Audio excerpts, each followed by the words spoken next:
भगवद गीता के दूसरे अध्याय का 7वां श्लोक। कार्पण्य दोषोपहत स्वभाव प्रक्षामि त्वां धर्म सम्मूढ़ चेता यच्छ्रेयस्यान्निश्चितं ब्रूहि तन्मे शिष्यस्तेऽहं शाधि मां त्वां प्रपन्नम्। कुरुक्षेत्र में जब भगवान कृष्ण ने अर्जुन को समझाया कि हीन दुर्बलता को मत प्राप्त हो और यह तुम्हें शोभा नहीं देता, तब अर्जुन को ज्ञात हुआ कि वह किस कृपण दुर्बलता में फंस गया है और अपना कर्तव्य भूल रहा है। तब उसने भगवान कृष्ण से कहा कि हे केशव, अब मैं अपनी कृपण दुर्बलता के कारण अपना कर्तव्य भूल गया हूँ और सारा धैर्य खो गया है।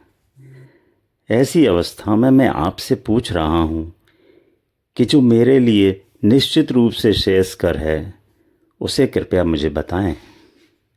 अब मैं आपका शिष्य हूँ और आपकी शरणागत हूँ, कृपया मुझे उपदेश दें। यहाँ पर देखिए, सबसे बड़ी बात जो देखने की है वो ये है कि नवदा भक्ति में अर्जुन साख्य भाव का सबसे शीर्ष उदाहरण है, लेकिन जब वो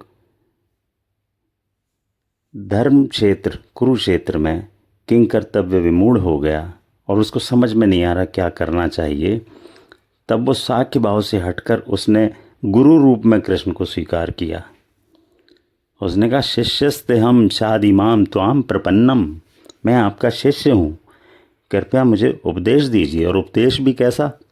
यत् श्रेयस्यान्निश्चितं ब्रूहि तन्मे, जो निश्चित रूप से श्रेयस्कर है वो आप मुझे बताएं।